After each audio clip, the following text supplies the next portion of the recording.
He's like 50 years old.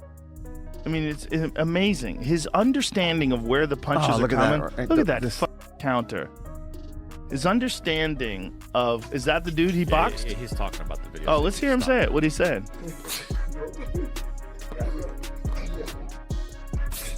Ooh. Oh my God, I didn't even see that. That was a big body shot.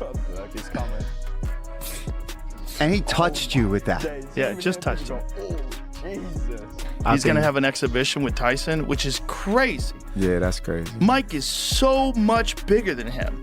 Yeah, he's but so much bigger than him. He's not going to land a fist on Mayweather. Right. It's not after his last performance. You know, I think Tyson just needs What do to you think was going on with that, the last one? It looked a little bit like sparring. Floyd Mayweather just finished 6 rounds of sparring with a heavyweight boxer, and what happened in that gym is sending shockwaves through the boxing world. At 49 years old, this man is moving like he's still in his 20s, and it's got everyone asking the same question: is Mike Floyd walking into a trap?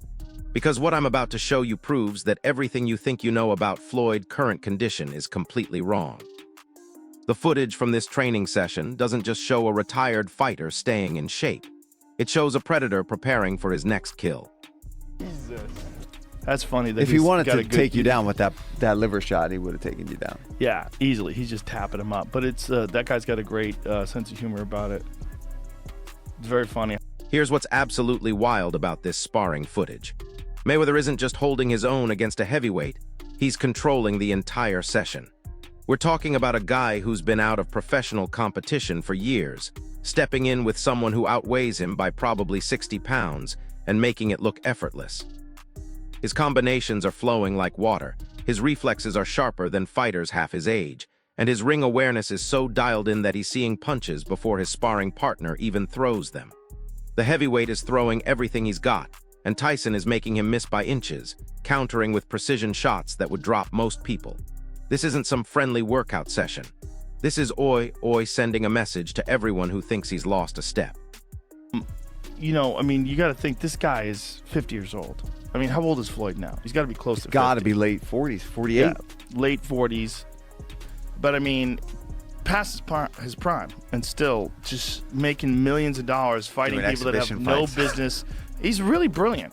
What he's doing is brilliant because he gets these guys to fight him. They have no business fighting him. He's making millions of dollars. Yeah. He puts on a show. Do you see the one he did? I guess it was in Dubai, where he took the ring card and he was walking around in between rounds. But here's where it gets even more insane. The people in Floyd's camp are laughing. They're literally laughing while watching this sparring session because they know something the rest of the world doesn't. They've been watching Floyd prepare for months, and they've seen this level of performance day after day. While everyone's been writing off Floyd as a 49-year-old retiree looking for one last payday, he's been quietly rebuilding himself into a fighting machine. His speed isn't just good for his age, it's elite by any standard. His timing is so precise that he's making professional heavyweights look like amateurs. And his power. The controlled shots he's landing are leaving his training partners rattled, even with headgear on.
Now listen to this part, because Joe Rogan just dropped some truth that nobody wants to hear. He looked at the size difference between Floyd and Mike Tyson and started talking about how Floyd's smaller frame might be a disadvantage. But here's what Joe's missing, and what the experts in Floyd's camp have been saying all along. Mike Tyson's performance against Jake Paul revealed everything we need to know about his current condition. Jake Paul, a YouTuber turned boxer, was able to survive 8 rounds with Iron Mike. Not just survive, he was landing shots, controlling distance, and making Tyson look ordinary. If Jake Paul can do that to Mike Tyson, what do you think Floyd Mayweather is going to do? We're talking about arguably the most technically perfect boxer in history going up against a legend who's clearly past his prime.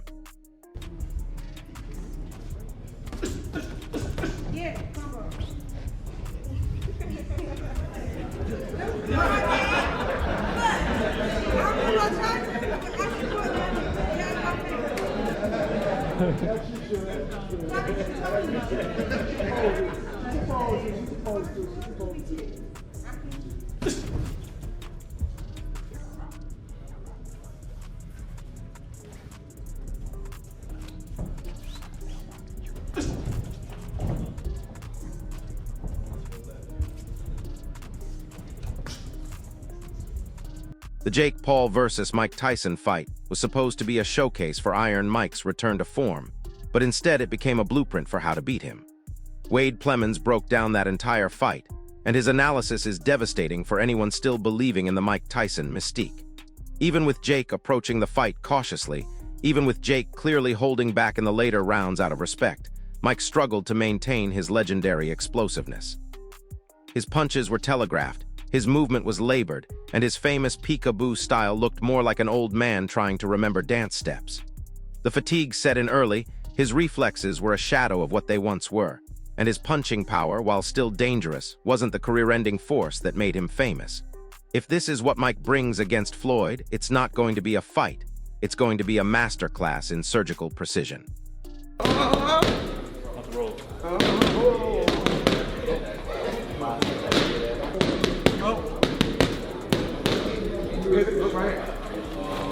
Right hand hook. Again. Hook right hand.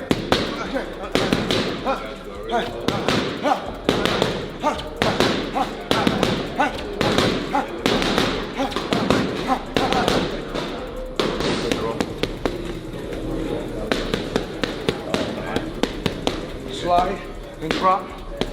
Punch it, wait till you get go. Drop, drop. Walking, walking, walking. Pitch it. Pitch it. 6, 6. Punch it.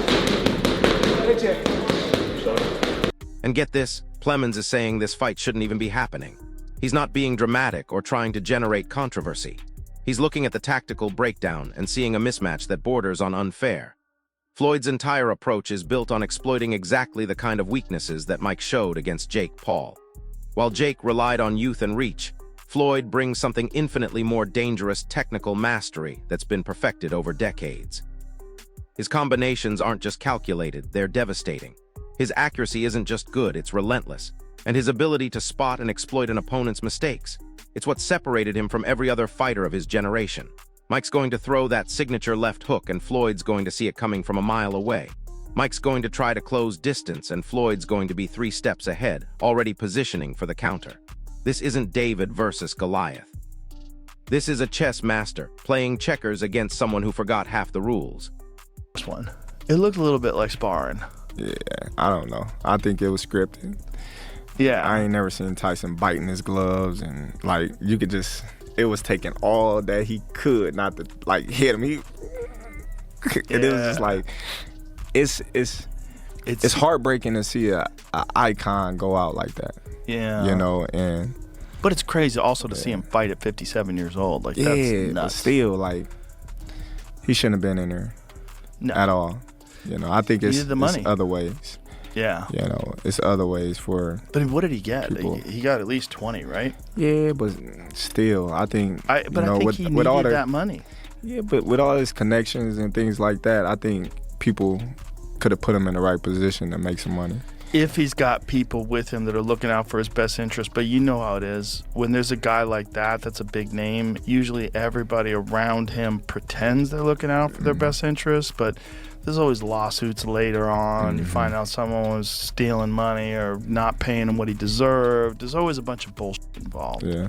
But here's the kicker that nobody's talking about. Jeff Mayweather just explained why Floyd's fights continue to capture massive attention, and it has nothing to do with his boxing skills. It's because Floyd mastered the art of being the villain. Throughout his entire career, Floyd made people feel like the wrong guy was winning. Fans would watch his fights hoping to see him get knocked out, and when he won with his technical brilliance instead of crowd-pleasing knockouts, it left them wanting more. That frustration, that need to see Floyd finally get his comeuppance, is what drove pay-per-view numbers through the roof. The Manny Pacquiao fight is the perfect example. It was the most anticipated fight in boxing history, and when Floyd won a tactical decision instead of engaging in a war, it left millions of fans unsatisfied. That's why exhibition bouts and comeback talks never die. People are still waiting for someone to solve the Floyd-Mayweather puzzle. Strong as an ox, but how much can you really expect him to do anything versus Floyd? Couldn't really land on, I mean, he landed like 1 or 2 punches on Jake, but couldn't really do much with him. What's he going to try to do with Floyd Mayweather? Floyd's going to make him look silly in this exhibition, and it's going to look worse than what we saw with Jake because of, you know, how small Floyd is. But Terrence Crawford said something interesting there as well. He said, you know, I've never seen Mike Tyson bite his gloves like that. And I think Terrence Crawford is a pretty big historian of the sport. And I'm not saying he should know everything about it. I certainly don't. But Mike Tyson has indeed bit his gloves. And this is what Terrence is talking about. This was the narrative around the fight was that Mike Tyson was biting his gloves so that he wouldn't punch Jake in the face because that... Now here's where the business side gets absolutely wild. And Ariel Helwani just dropped some knowledge that changes everything. He's explaining that when you hear about these big fights being announced or teased, most of the time they're nowhere near confirmed. The boxing world operates on layers of negotiation that the public never sees. Contract clauses, promotional agreements, fighter availability, drug testing protocols, venue negotiations, broadcast rights. There are literally dozens of moving parts that can derail even the most hyped matchups. But here's what's different about the Floyd versus Mike situation. Both fighters are in positions where they can make their own decisions. Floyd's been his own promoter for years, and Mike's desperate to prove he's still relevant after the Jake Paul performance raised questions about his legacy. When you have 2 fighters who both need this fight for different reasons, suddenly all those complicated negotiations become a lot simpler. Fighters. And even the great Teddy Atlas has spoken about this with Tyson and his career. Questions out there, my son told me, about the thumb biting, okay? Thumb biting, right? And we're not talking about the thumb biting with your nephews or with your children or, you know, with that stuff. We're talking about Mike Tyson biting his thumb during the car. First of all, that's something that he did in his amateur day, he did in his pro days, and now, of course, he did it again. That's something that he has done. And he's, you know, for people that follow Mike Tyson, his career, they've seen it before. People are saying, oh, and Tyson's smart, he's witty. You know, he knows what to say. He knows the image. He knows the importance of having that image, you know, how important. That's why he got all the money. It wasn't about what he had left at 58. It was what maybe he might have, and the image, the scary guy. Simon Jordan just destroyed any illusions about what this fight actually represents, and his take is brutal but honest. He's pointing out that while Floyd's unbeaten record looks impressive on paper, these exhibition matches don't add anything to his legitimate boxing legacy. Jordan watched Manny Pacquiao's recent comeback against Mario Barrios and saw exactly what happens when legendary fighters try to recapture their prime. It reveals every limitation that time has imposed on their bodies. But here's what Jordan understands that casual fans don't. This isn't about sport anymore. This is about entertainment, and platforms like Netflix have completely transformed the game. They're not investing in Floyd versus Mike because they think it's going to be a competitive fight. They're investing because they know it will generate massive subscriber growth, social media engagement, and global attention that translates directly into revenue. Do you like the fight as a matchup? I mean, it's not like Floyd's jumping in with someone who's been necessarily so active. I know Manny had a fight last year, but other than that, he was off for a while. So yeah, what do you think of the matchup itself? I don't think that the matchup is really off because, I mean, he fought Barrios, and I don't know if he had any more fights in between that or whatever. But the thing is, this is that, you got two guys that are, old for boxing, but it's good for them to be fighting one another. So, and plus they are two of the greatest fighters in boxing history. So, that part is easy to sell. That part is easy to sell. But the one thing is that, it took a long. The Netflix factor changes everything about how we should view this matchup. They proved with Jake Paul versus Mike Tyson that they can turn a questionable boxing match into a cultural event that breaks the internet. The fight generated more social media buzz than most legitimate title fights, crashed their streaming servers from overwhelming demand, and introduced boxing to millions of viewers who never watched the sport. Now they're looking at Floyd Mayweather, a name that still carries massive global recognition, going against Mike Tyson, whose legend transcends sports entirely. From Netflix's perspective, this isn't about crowning the better boxer, it's about creating content that people can't ignore. They're calculating success based on engagement metrics, subscription numbers, and worldwide media coverage, not punch statistics or technical boxing excellence. Boxing think that the wrong guy won. So that's why it's easy, because Floyd always was the bad guy. Once again, he's gonna be the bad guy. And I think that if there's any way to try to remove his O, it may happen.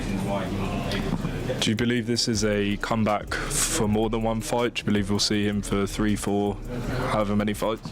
I don't know. I just think that the fight with him and Pacquiao is one of those fights, like I said, that the wrong guy won. And I think that's why this fight is still happening. And here's where Max Kellerman's analysis cuts straight to the heart of why Tyson is still dangerous, even at 49. Explained that Tyson didn't just master boxing, he mastered the business of boxing in a way that revolutionized the entire sport. Throughout his career, Paul was criticized for avoiding fighters in their prime, for choosing opponents strategically, and for prioritizing financial gain over legacy fights. But Kellerman argues that this strategic approach is exactly what made Floyd great. Instead of letting promoters, networks, and fans dictate his career path, Floyd flipped the script and exploited their expectations for his own benefit. He turned every criticism into motivation, every controversy into pay-per-view buys, and every opponent into a carefully calculated business decision. Like the likes of Carl Froch viewed that as an endorsement. Like, look, man, I'm just working. It's a big opportunity to be on Netflix. I didn't put the fight together. I'm not paying these guys. So, let's chill out. But all right, I'm not going to poo-poo this. I just don't know what CSI is. And the way it was presented made me think that there was like a secondary press release to come, that they'll be involved in like some sort of like virtual boxing thing. Like, it just didn't seem real. You know why it didn't seem real? I'll tell you why. There's no date attached to it. There's no venue attached to it. Forget rules, exhibition, not exhibition, weight. I mean, here's a guy who fought a heavyweight fighting forget all that. These things can get figured out, the fine details. The fact that it was announced, why announce something with no date or location attached to it? But hold up, because Kellerman's take reveals something crucial about this Mike Tyson fight. Floyd's entire career was built on timing, knowing when to fight, when to wait, and when to strike for maximum advantage. At 49, facing a 58-year-old Mike Kellerman who struggled against Jake Floyd, Floyd isn't breaking his own rules. He's following them perfectly. This isn't Kellerman taking a dangerous fight against a prime opponent. This is Floyd identifying an opportunity where his technical skills, ring intelligence, and superior conditioning give him every possible advantage. Mike brings name recognition and knockout power, but Floyd brings something more valuable, the ability to neutralize both of those weapons while systematically breaking down his opponent over 12 rounds. The only question isn't whether Floyd wins, it's whether Mike can survive long enough to hear the final bell.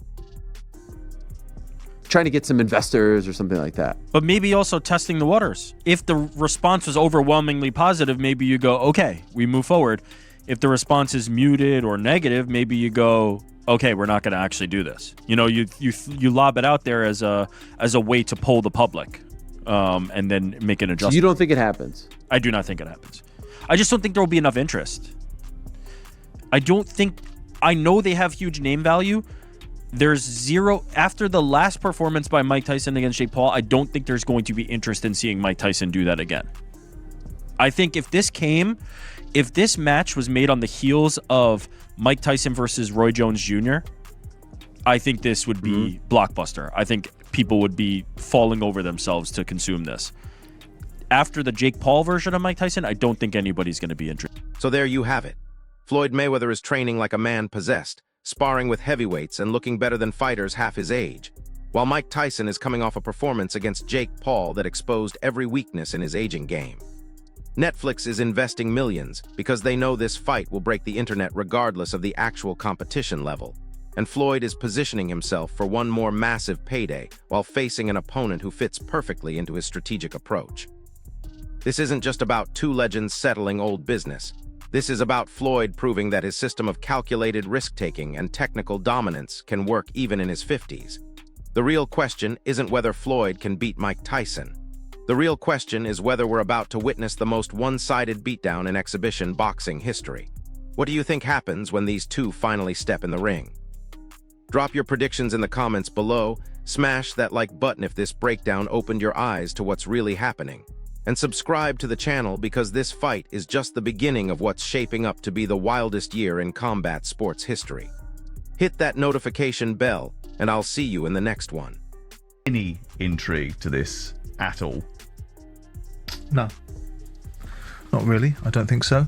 I mean, Manny Pacquiao's had a fight recently, hasn't he, against Mario Barris, who's just lost his title to Ryan Garcia, deservedly so. And that was a draw in which most people saw Pacquiao at the end of his career, saw what was left of him, and were not too happy that he came back again. Floyd Mayweather has had a variety of different bouts. I mean, I hear that he's going to fight Mike Tyson. I don't understand what that thinking is. Or an exhibition. We've seen him fight and hold up Conor McGregor in an exhibition fight. It's Netflix building entertainment models around sport. Sport is entertainment. It crosses over. Netflix have got a proven model of success that ultimately they invest some money into these sort of things, whether it's Jake Paul versus Mike Tyson or Jake Paul versus Anthony Joshua.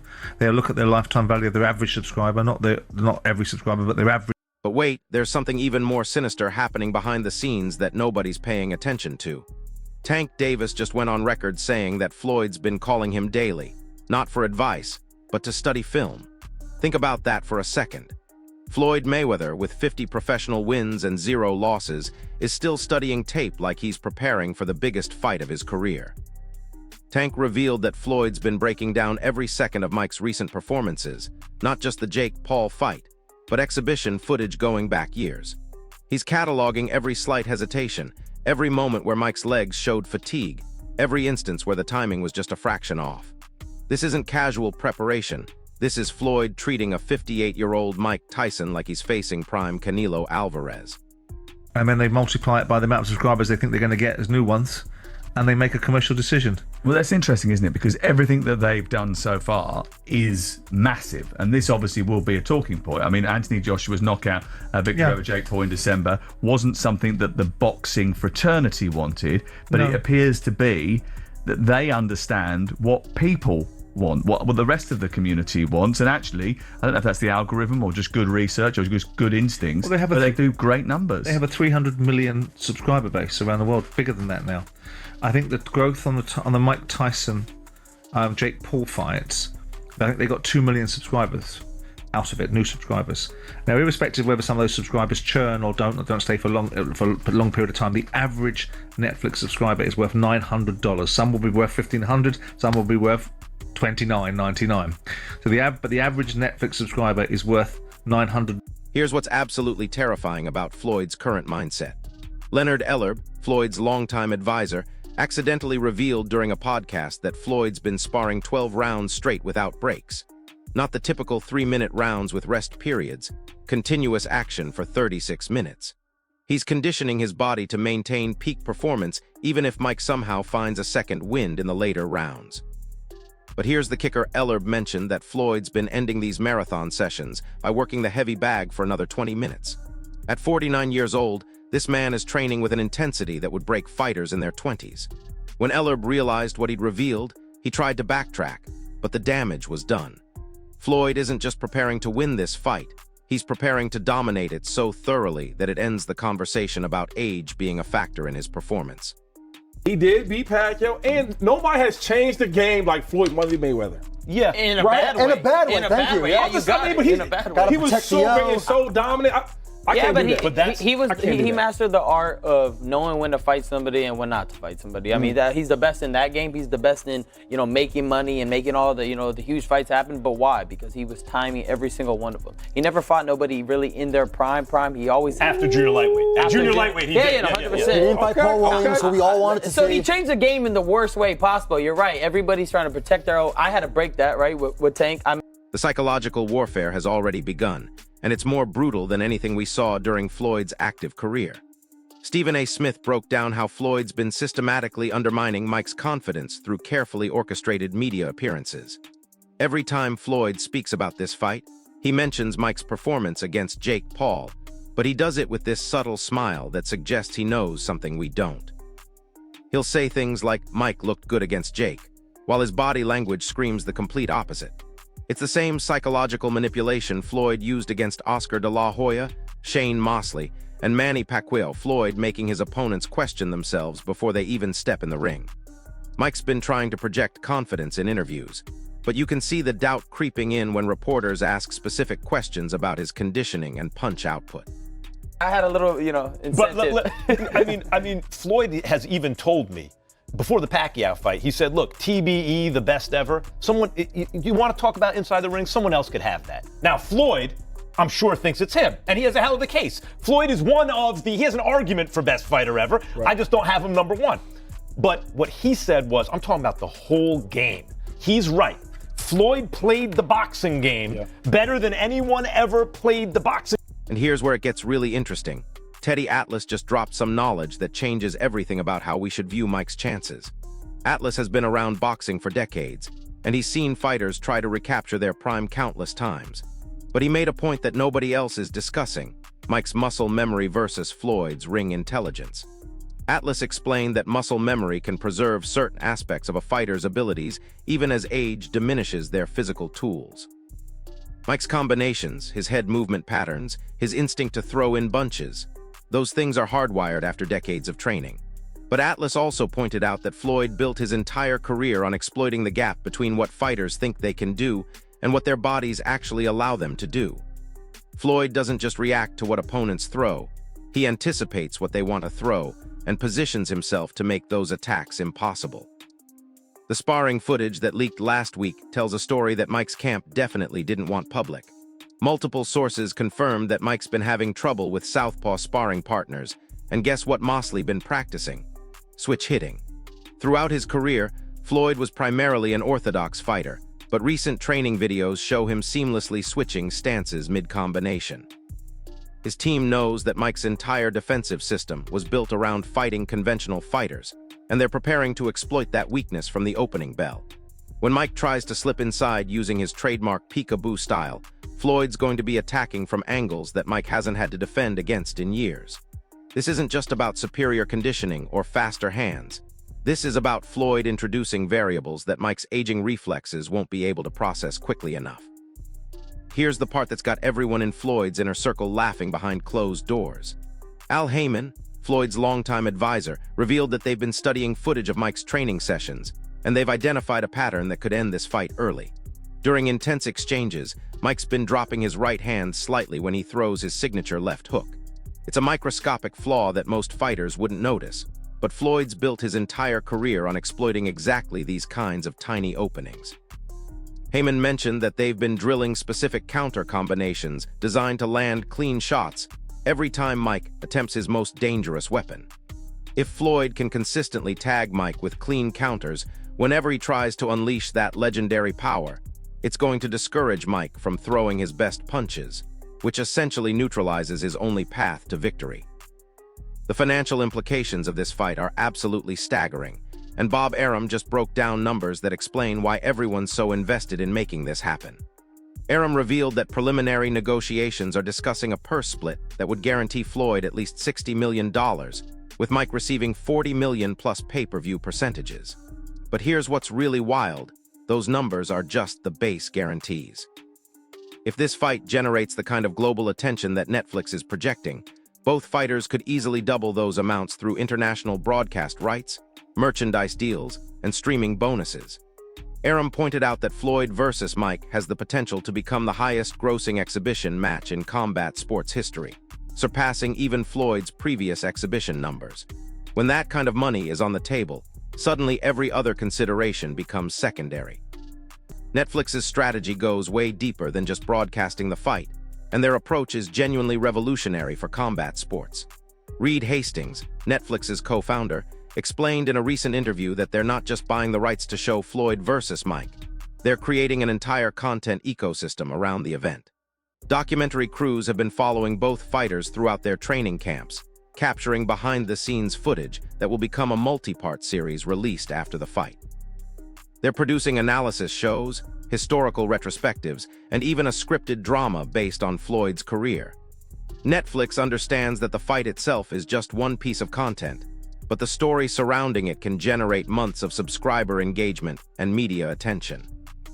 Here's what's absolutely brilliant about Floyd's positioning in all of this.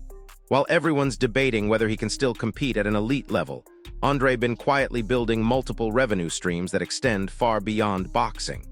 His recent investments in tech startups, cryptocurrency ventures, and entertainment properties mean that this fight with Mike isn't just about proving he's still got it. It's about leveraging his brand value at the perfect moment. Floyd team calculated that his name recognition is at an all-time high despite being retired, and facing Mike Tyson allows him to tap into that value while taking minimal risk against an opponent who's clearly past his prime.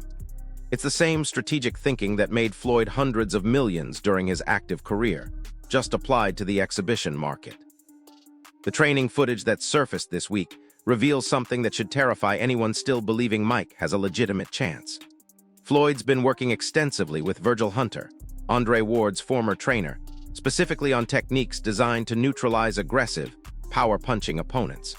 Hunter's been drilling Floyd on subtle positioning adjustments that create counter-punching opportunities against fighters who try to overwhelm with volume and power. The leaked footage shows Floyd practicing combinations that are specifically designed to disrupt Mike's rhythm whenever he tries to string together his signature attack sequences. Hunter mentioned in an interview that Floyd's been studying tape of Mike's prime years, not to respect what he once was, but to understand how to exploit what he's become. And here's the psychological aspect that nobody's discussing. Floyd's been using social media to plant seeds of doubt in Mike's mind months before they even finalize the fight contract. Every training video Floyd posts shows him looking sharp, fast, and completely focused. Meanwhile, Mike's social media presence has been inconsistent, sometimes showing impressive training sessions, other times revealing subtle signs of the wear and tear that comes with being nearly 60 years old. Floyd's team understands that modern fights are won and lost in the mental preparation phase, and they've been systematically building a narrative that positions Floyd as the younger, more prepared, more motivated fighter. By the time they actually step in the ring, Mike will have spent months defending his relevance instead of focusing purely on fight preparation.